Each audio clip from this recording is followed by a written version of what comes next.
Welcome, sir, to PG. Namaskar, and I have come to that. If I was mentioned here, it would Why you are so far?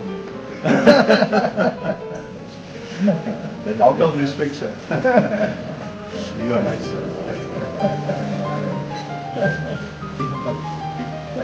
Yes, sir. Dr. John D. was Dr. Mashelkar.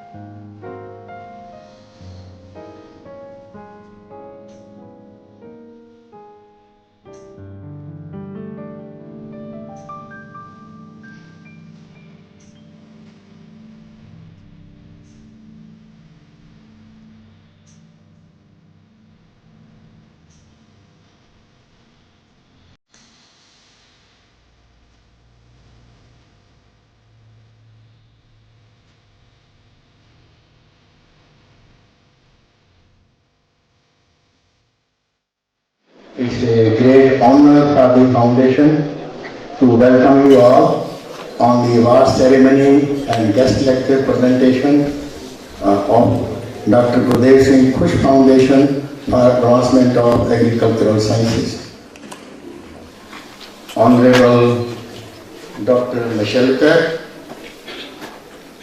Dr. Khush Sahab, Dr. Jawhar Sahab, Pannu Sahab, Dr. Nanda Sahab, Dr. Khanna, and Mr. Gill, and Dr. Ranjit Singh. It's a great honor for me to welcome you all on the dais. I would also like to express our most welcome to all the distinguished dignitaries, people sitting. So I will request now Dr. Amarjit Singh Nanda, Vice Chancellor of Guru Angad Dev University of Veterinary and Animal Sciences, to introduce the guest speaker. Dr. Nanda, please.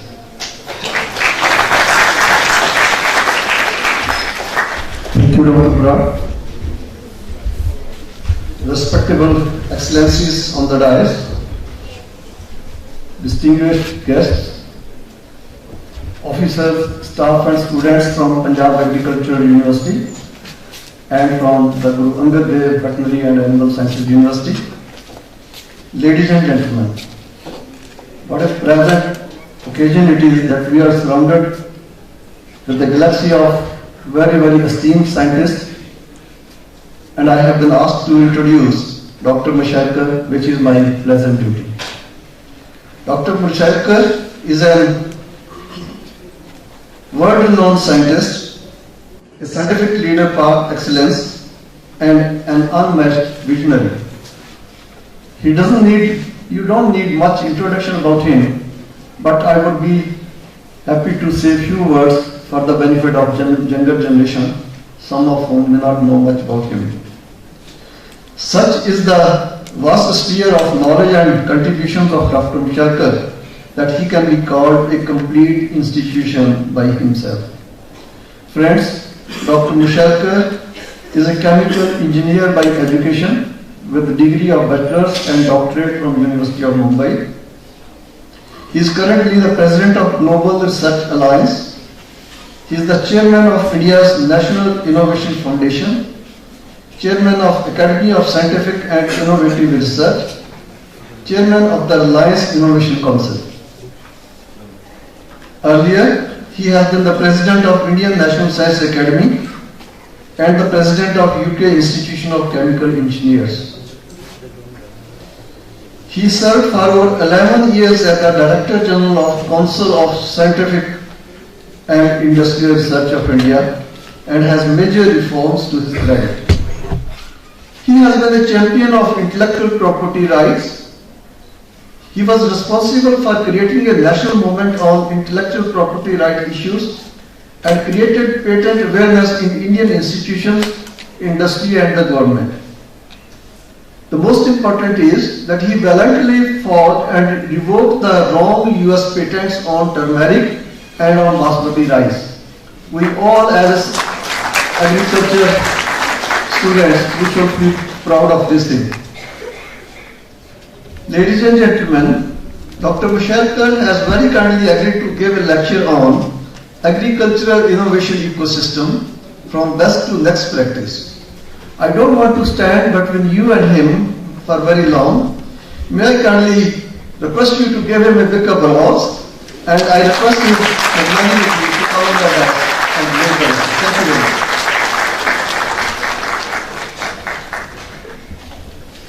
Most respected Dr. J.S. Khush, Dr. S.S. Joel, Dr. P.K. Khanna, Dr. S. Nanda,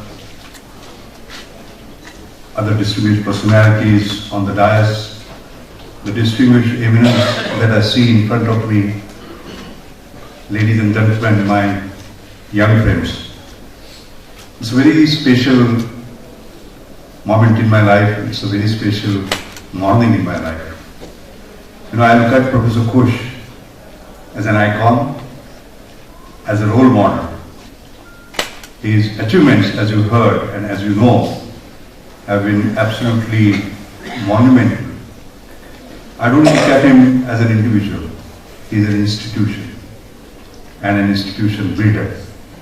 So when he wrote to me, inviting me to give this particular talk, I thought it was one of the greatest honors in my life. So Professor Khush, first of all, I want to tell you how grateful I am that you did this honor to me. And very special moment for me to stand in this great hall, in this great university. Innovation is today considered as a key to growth, to productivity, to competitiveness, to inclusion. In fact, the European Union has called itself Innovation Union. In our own country, Dr. Singh, when he was the Prime Minister, declared 2010 to 20 as Indian Decade of Innovation, by the way. Innovation is becoming the key word everywhere. President Obama has said education and innovation are going to be the currencies of the 21st century. Of course, I go one step forward and say education in innovation and innovation in education is going to be the key for the century. So innovation is very critical. As far as India is concerned, we were a bit late in moving on innovation. 1958 we had scientific policy resolution. It was just science. Following year 83, we created technology policy statement. Moved on to technology from science. The 2003, we did science and technology policy. But it was 2011 only when we created the science, technology and innovation policy. All right, integrating basically the three. And of course, now you see the current government has created Atal Innovation Mission. You know, so what is innovation to start with, so that we are on a common ground? I would simply put it as innovation being a successful exploitation of a new idea. So if you have an invention in a laboratory and it remains in a laboratory, it is not innovation. Innovation is end-to-end. That is right from idea to the marketplace, to the field, in the hands of the consumers. And that's a big journey, by the way. Okay? So, the words that are key are successful. When you become successful, when you have speed, you have scale, you have sustainability. You don't do it with speed, your competitors will take you over. You don't do it on a scale, impact will be nothing. And if it is not sustainable, it will die out, basically. So I think these are three key things. Then, new idea. It could be new to India, new to the world. Okay? But new at the same time. And the important point is that ecosystem is one which actually makes sure that the idea actually finally becomes a product or a service. Now what does that ecosystem comprise? There are so many factors. It could be public policy, it could be regulation, the controls, the fiscal incentives, the venture capital, intellectual property rights, and so on. So you may have a great idea, you may have a great invention, but it will not reach the marketplace if these factors which comprise the ecosystem are not proper. Let me give you an example. You look at intellectual property rights. You know, when it comes to drugs and molecules, what did we say? We said we will accept only process patents, but not product patents. Okay? What did it do? It helped us develop our generic industry. So any molecule that will come up anywhere in the world, we could actually copy it. And legally, we could do that. So what happened was that we created molecules which were new to India, but not new to the world. We are doing always reverse engineering, so as to say. Came 2005, 2005, we had to become TRIPS compliant. So product patents had to be brought in, and now suddenly you find Indian industry is moving towards creating new molecules. Okay? So the intellectual property rights regime defined what innovation you will do. Look at, for example, the car industry. I always say India had three freedoms. The first was 1947, the political freedom. The second was 1991, which was freedom to compete. Dr. Manmohan Singh got up and liberalized us on 24 July 1991, opening up India to the rest of the world, basically. Alright? So that was the second freedom. And the third, I'd say, 2008, when we signed the nuclear deal. I would call it a technology freedom, because dual access technologies which are not available to us started becoming available. Right? When I was the Director General of CSIR, I remember we had a project called Saras, 14-seater aircraft. 15,000 components, one of them, starter generator, was on entities list, and our project got delayed by 18 months. Alright? So, now what happens after 2008 is that these start becoming sort of accessible. So, pre-1991, as J.R.D. Tata had said in 1978, if we are allowed to make cars as we were in trucks, we could have been as good. But then he was not allowed to. There were monopolies of Hindustan Motors, as you probably know. So Indian government had said you can buy any car that you like as long as it is Ambassador or Fiat. You remember that? Post 1991 that changed. Okay? Ratan Tata came with Indica, came with Nano, came with so many things, including acquiring Jaguar Land Rover. But that was not possible previously. So the simple point I'm trying to make is that when you talk about innovation, it is this ecosystem which actually matters, which will help promote or detract innovation. The last point, I said agriculture, innovation, ecosystem. So I explained agriculture, I explained innovation, I explained ecosystem. The next one is, what I'm saying is that from best to next practice. I'm not personally a great believer in best practice, by the way. Because best practice means you're copying somebody else's. I would like my India to create the next practices with the rest of the world follows, rather than following the best practices created by the rest of the world. I think that has to be the ambition. We must become a leader, not just a follower of great idea. And it is becoming important because, as you know, the world is changing very rapidly. Change is very, very dynamic indeed. Particularly if you look at, I'll just take one specific case of digital. Alright? We are getting all digitally disrupted. In fact, I would say today is a digitally disrupted VUCA world. VUCA is volatile, uncertain, complex, and ambiguous. So in this world, therefore, we have to move with speed and see the way things will change in a dramatic way. And there, it is not just the technological innovation.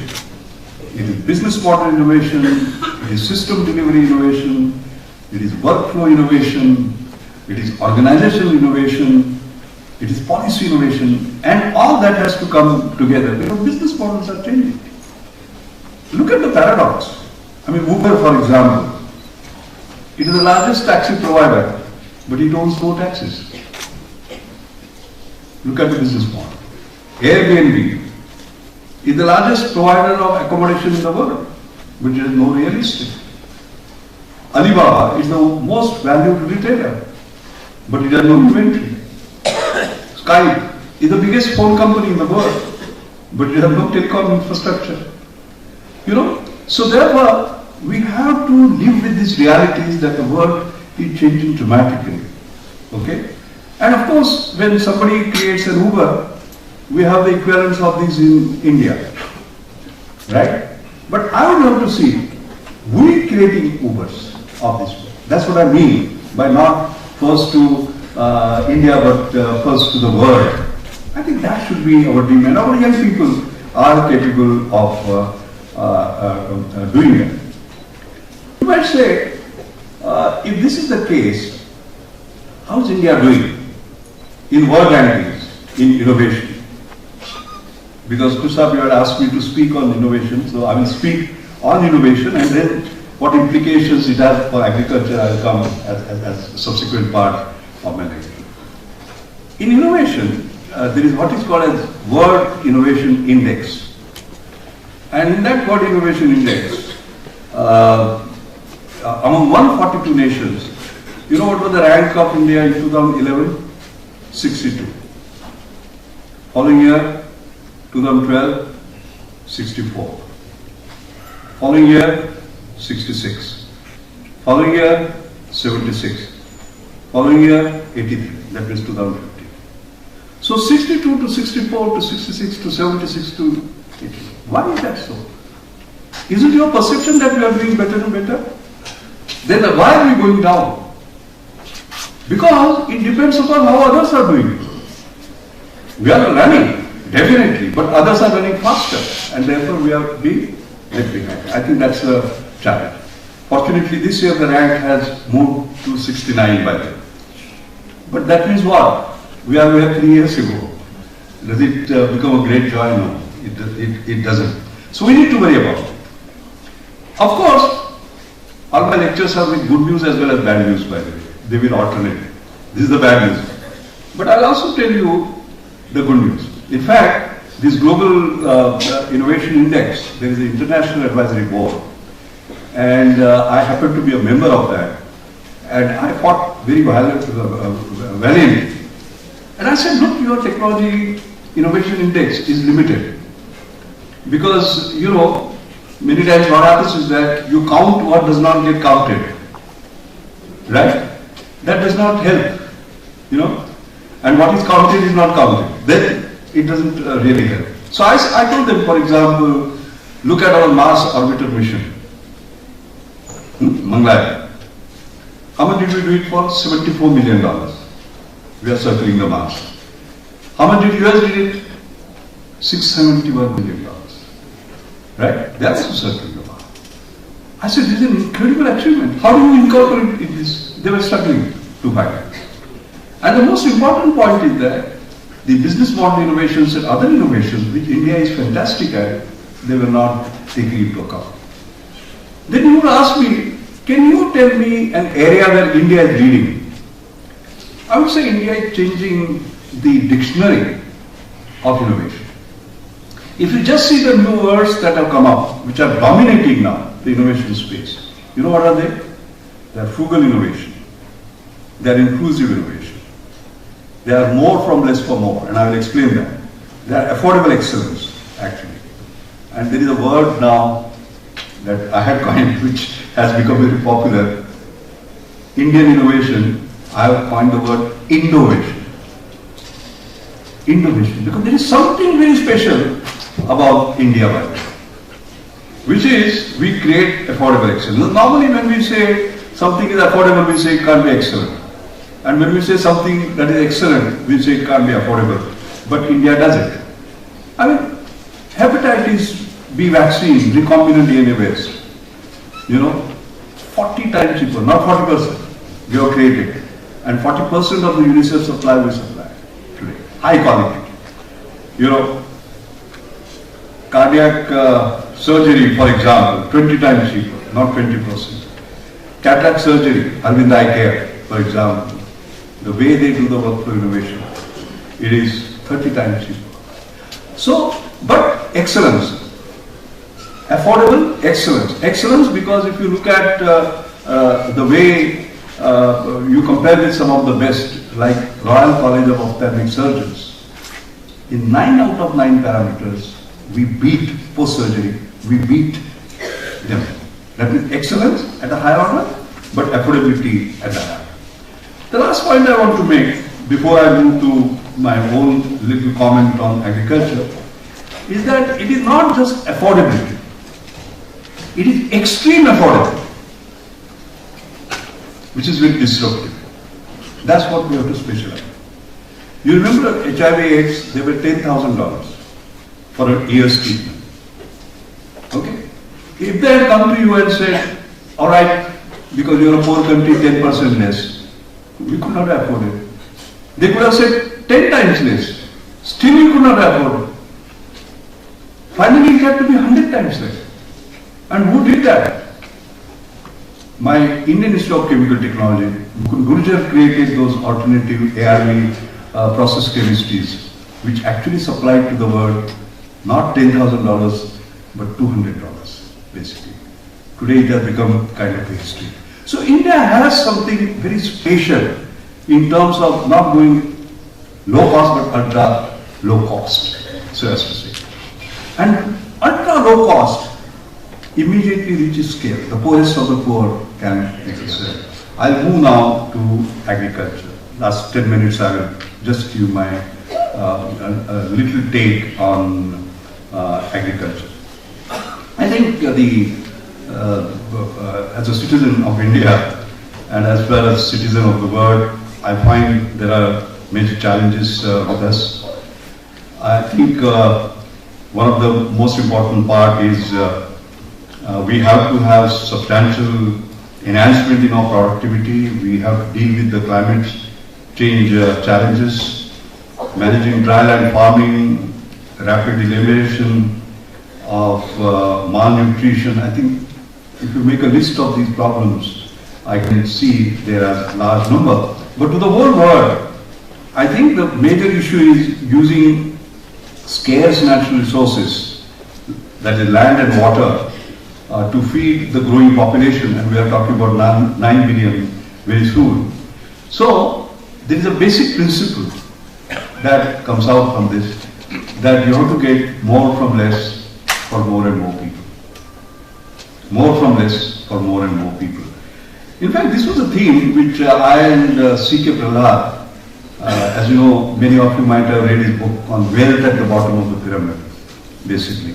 We wrote a paper in Innovation's Holy Grail in Harvard Business Review in July, August 2010.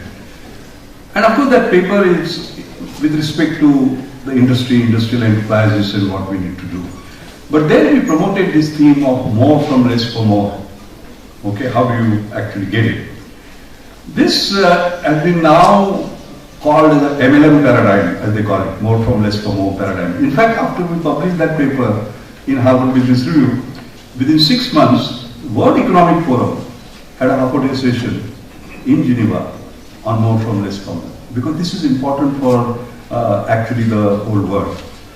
I personally believe for our Indian agriculture innovation ecosystem, more from less for more, I think is going to be the greatest key. The issue for doing more is obvious. You will have the latest figures. The Indian demand for food grains will increase from 192 million tons in 2000 to 342 million tons in 2030. Maybe the number will change, but the time has to be more. But when we have the issue of less, it is obvious that we have to deal with less. Take the land first.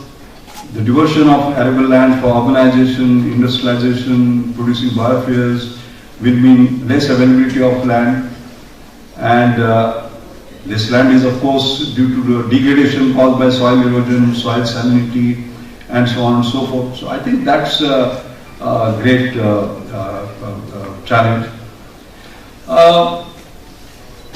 What is one way of getting more from less? Of course, it is by using power of new technology, whether it is information and communication technology, nanotechnology, space technology, modern biotechnology, and so on. In fact, I had a wonderful discussion during breakfast with Dr. Khush.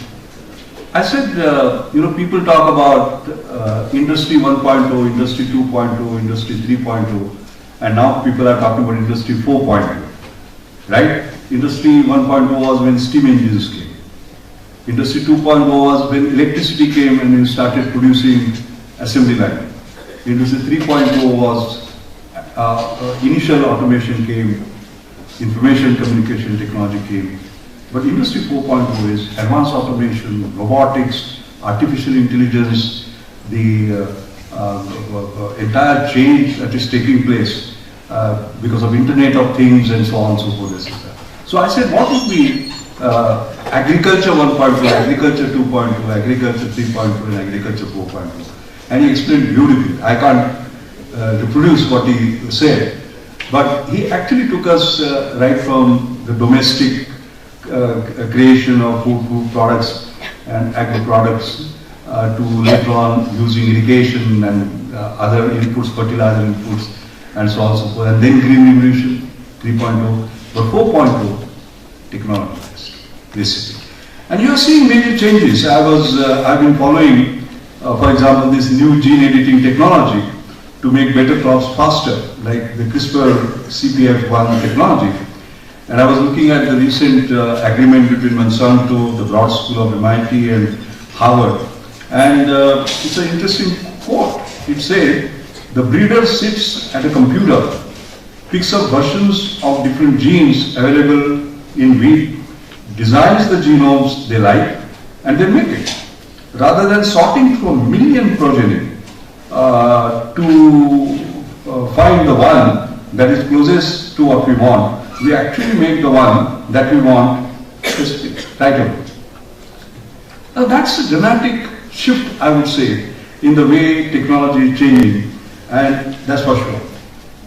The only point that I as an observer have made, of course, this is not exactly GM, but in terms of GM, there has been a lot of controversy and challenge. GM crops, to my mind, present a great opportunity of getting more from less, as is evident from the Indian success in BT cotton.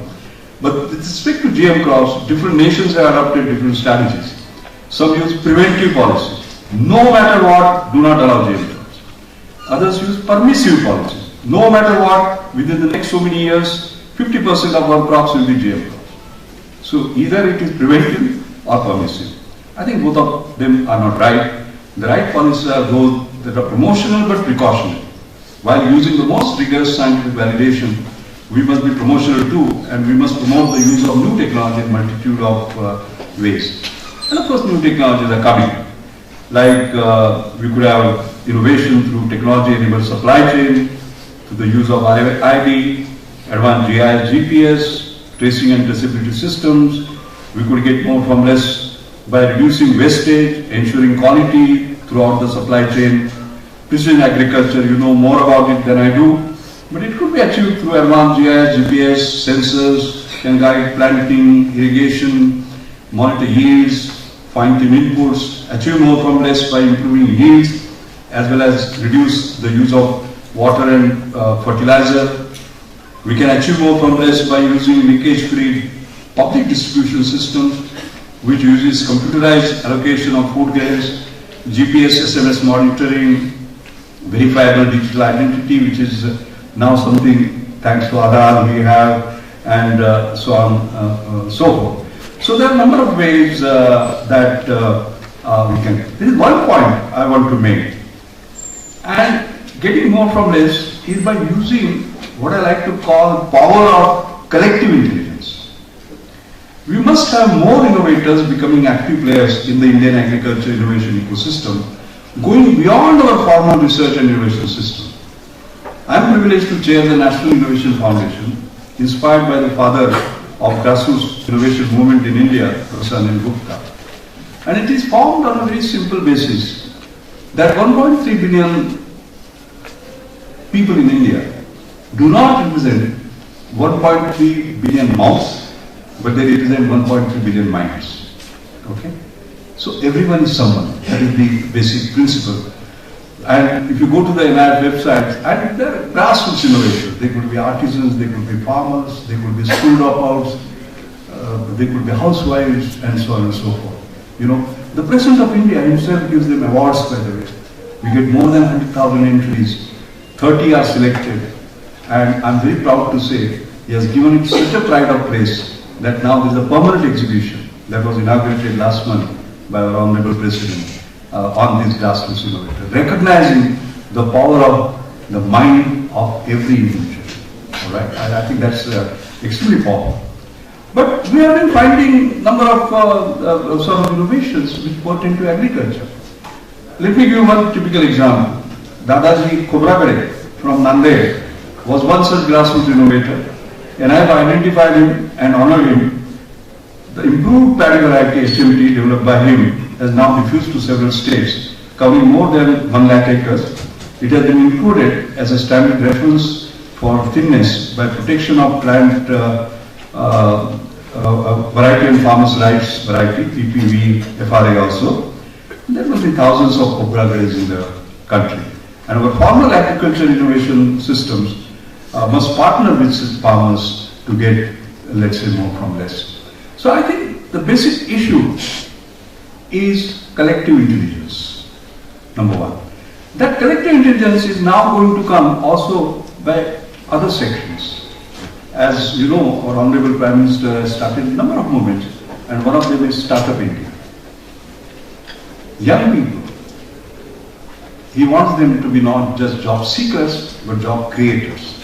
All right? And that movement is picking up in a big way, and I'm finding large number of young people with ideas wanting to start up their own companies. I had, I sit on Tata Capital Innovation Funds as a senior advisor. I chair the GenNext Ventures Fund and so on and so forth. And I find a lot of these young people coming out with great ideas. I think we must look at these young crops, crop of people so that we can sort of move forward by using what I like to call as the Yuva Shakti, because 25%, less than 25 years, 55% of the population. Can you just imagine the power of that? And these are the young people. And you know what I want to tell you at the end, I'll just finish in a couple of minutes time, is I'm finding a new energy in this people. There is a new ambition. On one hand, I give you the ideas about the startups where they are saying, 5 rupees for ECG and $1 for eye-based. They are startup companies, young people. They have innovation up there, compassion in the heart and passion in the belly.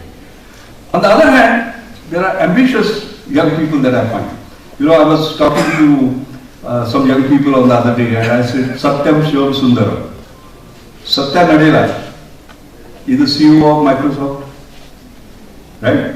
Sundar Pichai is the CEO of Google. Who would have imagined an Indian would be that? So I said, Satyam Shivam Sundaram, one of you must become Shiva and take over Apple as CEO. I thought they would be happy to hear that. Nowadays, by the way, young people are very different. So one young fellow got up and they will call you sir, there is no issue. Sir, I disagree with you. So I said, what happened? So he said, no, it's very simple. Sir, your generation, your ambition was just to go to US. The second generation which came, they said, we must get jobs in the best of the company, the Microsoft, Google and so on. The next generation now said, we want to become CEOs of Microsoft. He said, none of that for me. I want to create my own Microsoft, my own Google here in my India.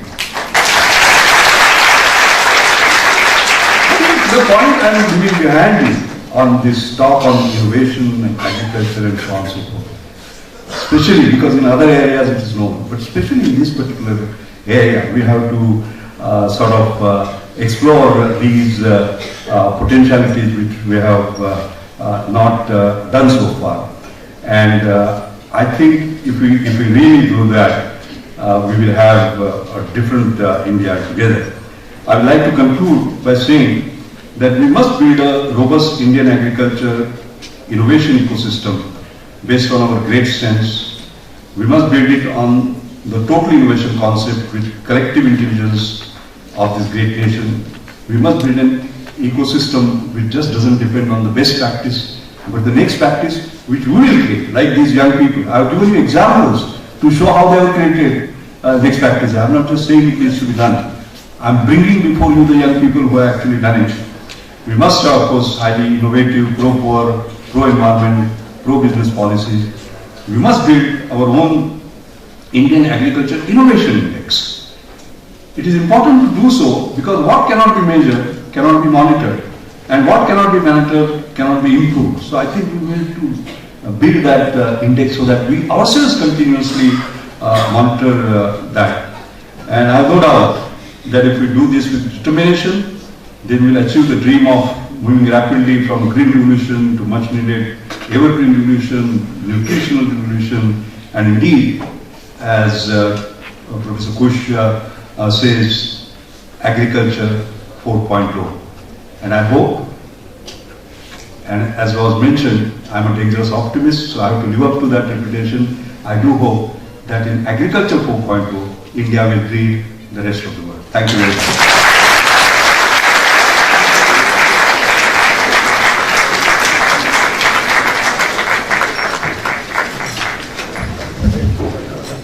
Thank you very much, Dr. Mashelkar. Now I request our Chancellor, Dr. S.S. George, as a moderator for this session. Dr. George, please.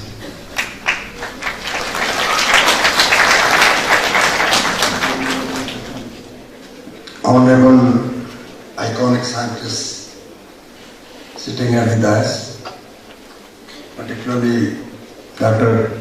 Mashelkar, Dr. Khush. There are many prophets of doom we listen to often, but Dr. Mashelkar has left us with optimism and hope.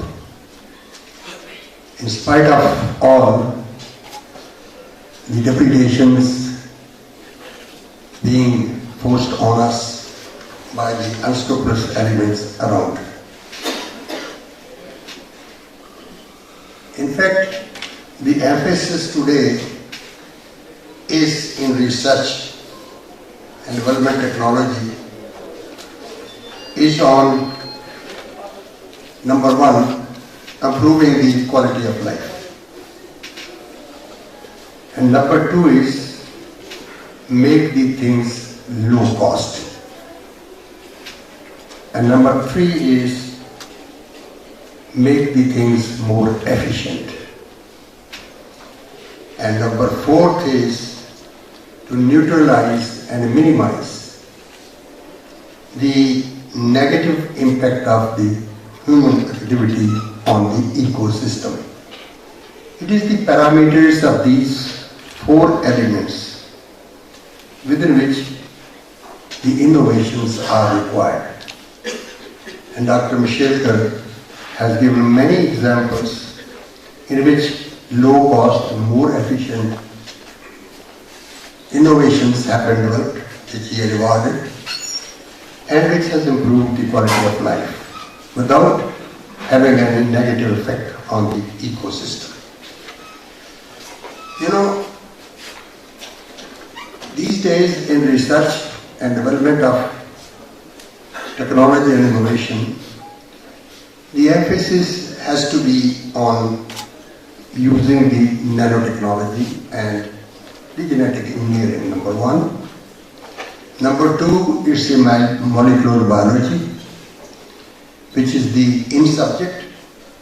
And the third is the internet technology.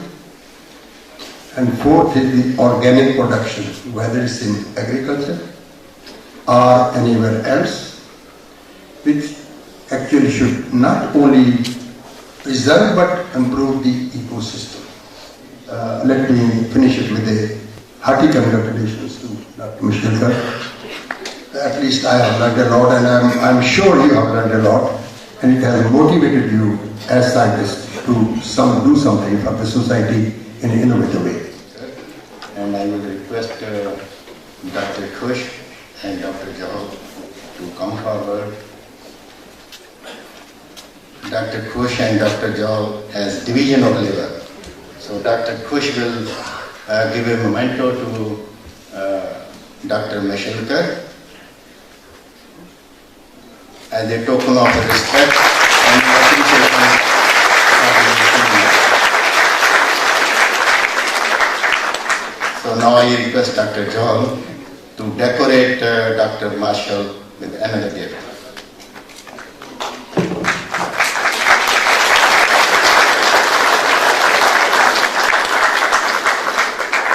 Let us thank three innovators for their contributions in agriculture and in science.